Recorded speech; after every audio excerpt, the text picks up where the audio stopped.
ROT Team Commander, former member of the Belkan Air Force, 2nd Air Division, 52nd Tactical Fighter Squadron, Detlef Fleischer, also known as the Red Swallow.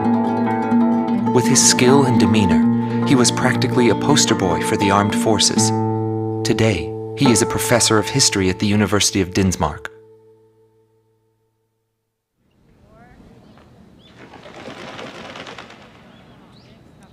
Back then, I was bursting with pride. I wanted to lead us to victory, for Belka's honor. Staying where it was nice and warm wouldn't accomplish anything. My flight's mission was to maintain air superiority in Area B7R, an essential area that we couldn't allow to be violated. That day, when I heard the order from HQ for reinforcements, I became angry. The station force was in chaos because of just 2 mercenaries. There was no way the mighty Belkan Air Force could lose to mere mercenaries. My pride was shot, and the round table was defiled. What went wrong? Whatever it may be, the fact remains I was forced to walk a different path in life than the one I had envisioned. A nation is comprised of the individuals who live in its borders.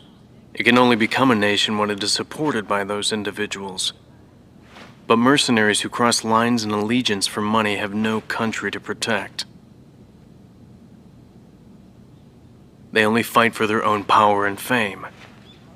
But if that was the case, then why did I lose to him?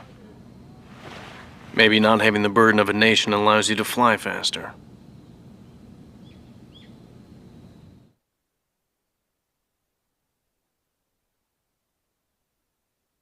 Bernard Schmidt, a man with the eyes of an owl.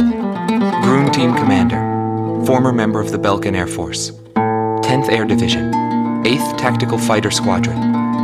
Fighting with distinguished service on the battlefield, he earned the title of Ace with his uncanny ability to adapt quickly to the flow of battle. I had a bad feeling while I was flying towards the round table. Why were they having problems down in 2 mercenaries? I figured it was just temporary chaos and it'd be over by the time I got there. Pilots of the Belkan Air Force are true professionals, but when I saw the situation, I couldn't believe my eyes. I thought maybe my IFF was malfunctioning. There were still 2 enemies on the radar. Everyone else in my squadron had the same reaction. This is really happening.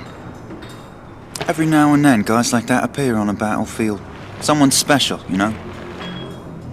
I squinted my eyes and confirmed the situation. Checked the terrain, air currents, his plane, his maneuvers, and his remaining ammo. I figured I could do it. I knew what I was getting into, but he still outmaneuvered me beyond my expectation. War is something fought on the desk of politicians. As long as they win in the end, that's all that matters. But for us, it's a matter of survival. In order to survive, you need to analyze the situation in an instant. It's the same as living in a city. The rules of this little city apply just as well to that wide open sky. That guy had the same feel about him as this city.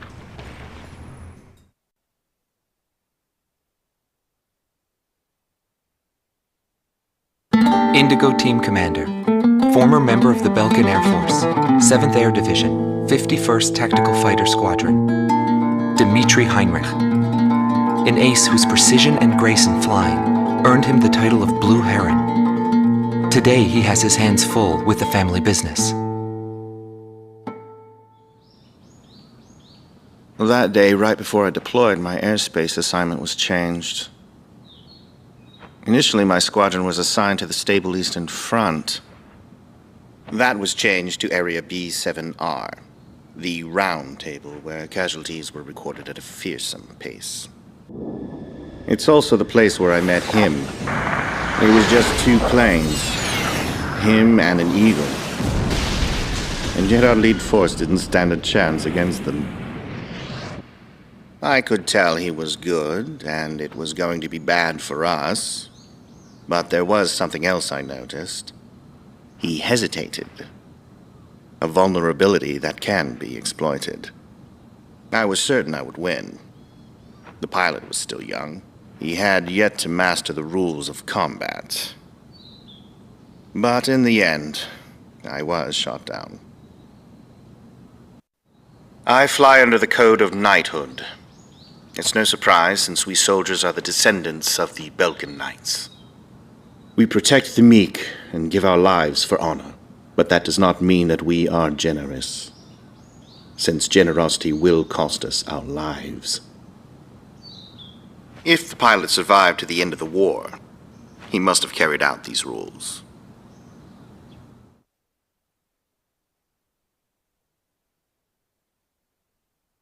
Gelb Team is number 2, former member of the Belkan Air Force, 5th Air Division, 23rd Tactical Fighter Squadron, Rainer Altman. He flew the skies of Directus during the capital's liberation, and he's still there to this day. I met him above this very sky. I can still hear the sound of the missile alerts from that day. I received an order to fly to Directus on my way back from an intercept mission on the southern defense line. The order itself wasn't unusual. We kept being deployed from one mission to the next without receiving even the basic maintenance. But the situation was the same all around. We were late reaching the operational space. The station squadrons had already retreated, and warning bells were going off in the city. And the people were looking up to his plane, high above the sky. He pursued me relentlessly.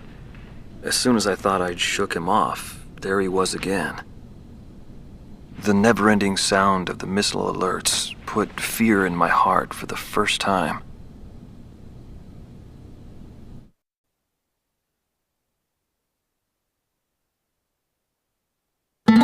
This man was head of the command group and was known as the Vulture.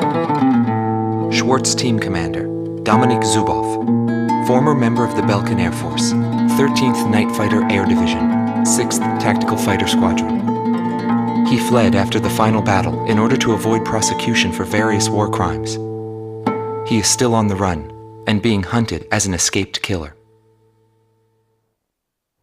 Sorry about the accommodations. Goes with the business. I'm not active during the day. Back then, I was a shadow assassin, an escapee killer. Given the order, I'd even shoot down my own comrades. I received an order to take down deserting craft on that day. It was a typical assignment. But something unexpected happened. My target was no new recruit, but a top ace of the Belkan Air Force. And he just had to go and run straight into the chaos at the round table. The man was sharp, just like the rumors. But that wasn't the problem. The problem was that the mercenary team of Solo Wing and him were there. Thanks to them, I lost my target. I figured the least I could do was take them down in return. Of course, that was where my luck ran out. Is the man still alive? Though I guess it's hard for bad guys like us to die. The real heroes always manage to die first. But guys like him, Solo Wing, and me, we live the rest of our lives in hell. But then again, being alive is proof that we were good.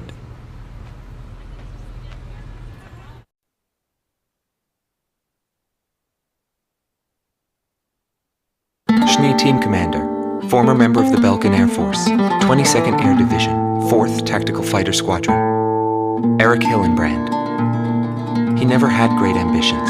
All he ever hoped for was to make a living as a regular pilot. Today he works as a flight instructor for civilian pilots. The instant he shot me, I pulled the lever. I barely managed to escape from my plane as it burst into flames.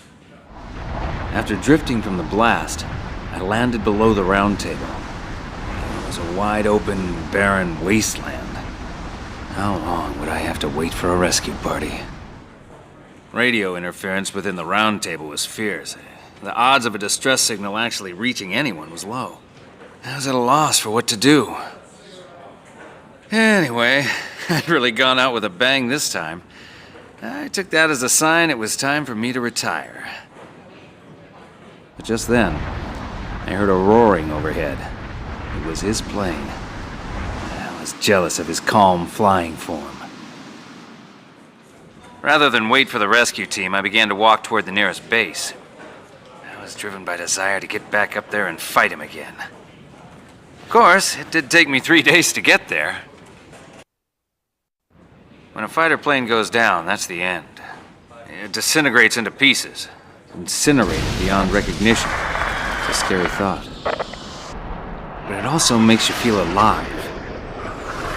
I left the military, but I still fly that sky. But, it's pretty lonely up there all by myself. I'd love to fly with him again someday.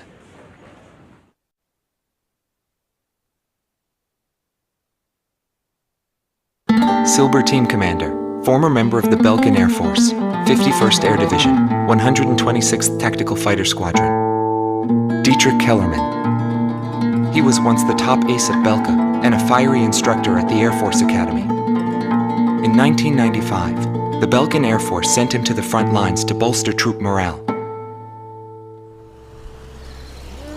He was good. From what I'd heard about him, I thought he was still just a young mercenary. But he matured since then. He still wasn't perfect, but I could see he had come a long way towards understanding the rules of combat.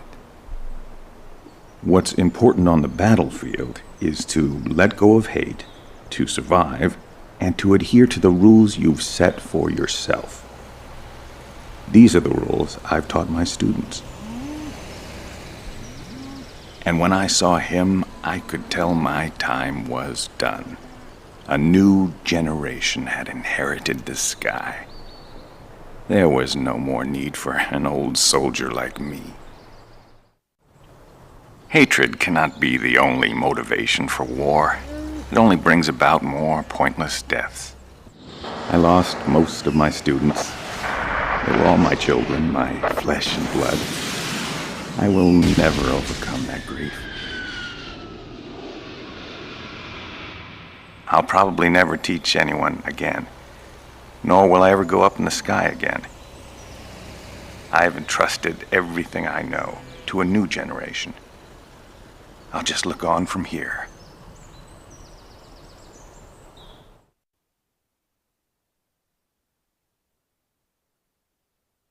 Marcela Vasquez, the Espada Team's number 2 and former member of the Sapan Air Force, 9th Air and Land Division, 11th Tactical Fighter Squadron.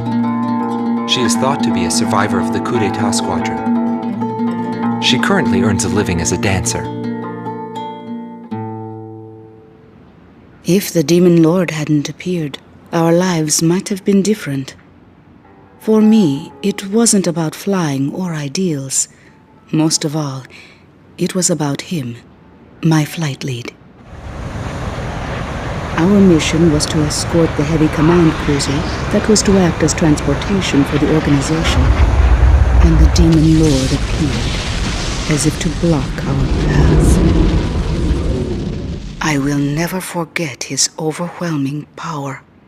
One by one, my comrades were shot down, and then the mother bird we were supposed to protect. I returned alive from that battlefield, and I returned to this city where I grew up. I left the organization, too. I never went back to the sky again. There's no meaning there now that he's gone. He died in that fight. But I don't blame anyone. The regret and suffering that remained after that battle were also what he had given me. They're among the precious few things he left behind.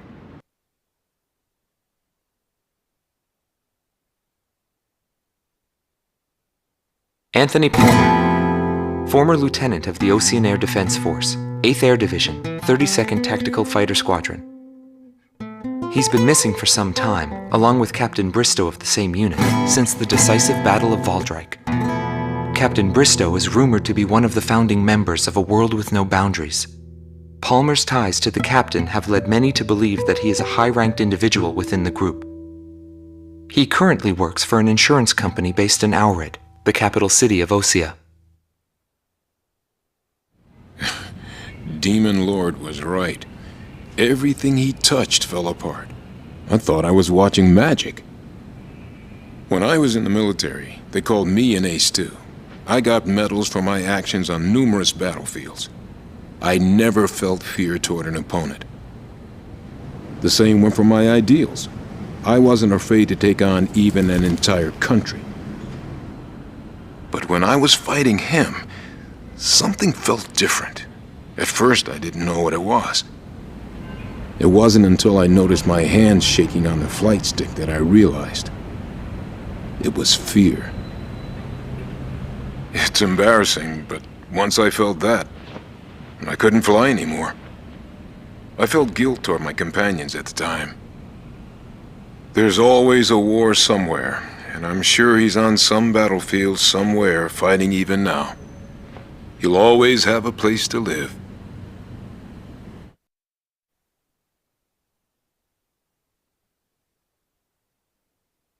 Anton Kunchenko, thought to be head director of A World with No Boundaries, former member of the Belkan Air Force, 18th Air Division, 5th Tactical Fighter Squadron. In his glory days, he was a Belkan ace, and later became head of their Department of Weapons Development and Technology. But the military sent him back out on the front lines as a commander. In March of 1995, he suddenly disappeared along with his platoon and was never accounted for after that. The Belkan Air Force announced that he died in combat. Several months after that, his corpse was found close to the Belkan border. The whole story is still shrouded in mystery.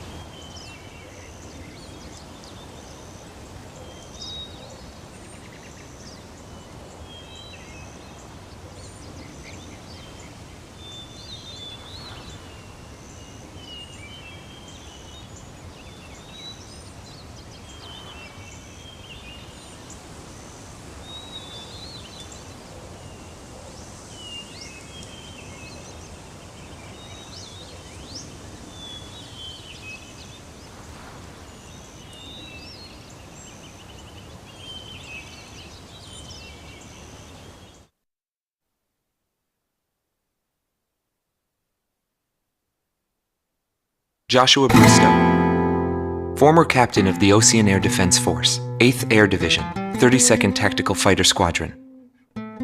His actions during the Belkan War are surrounded in mystery, and he is rumored to be one of the founders of A World with No Boundaries.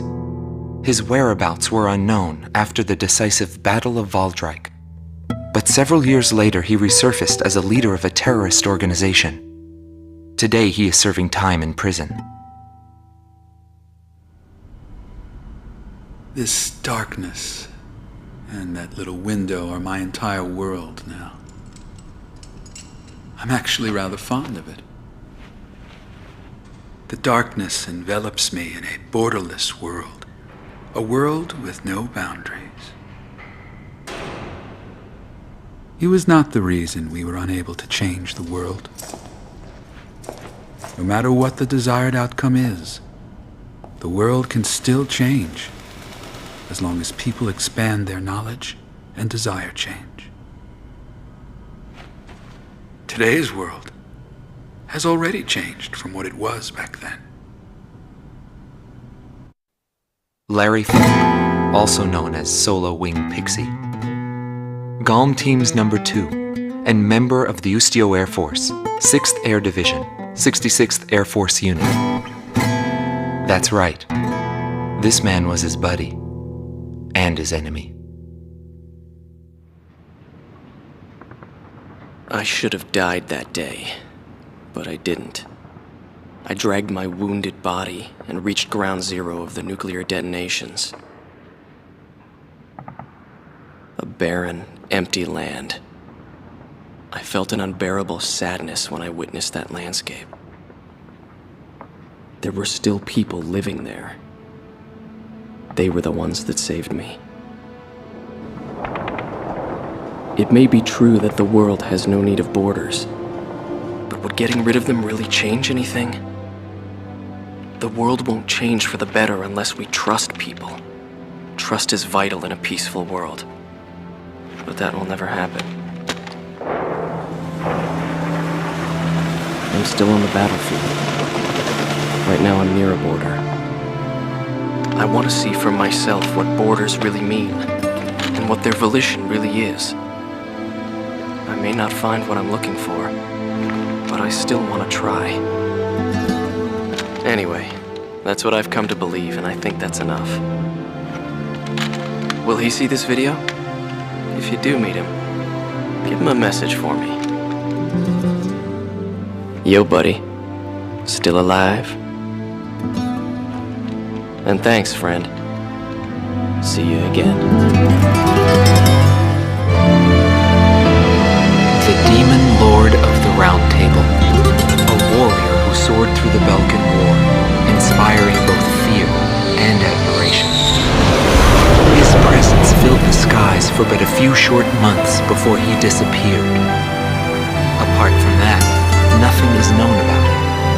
I was never able to find out what kind of a person he really was. But whenever they talked about him, they always had a slight smile on their faces. That, perhaps, may be my answer.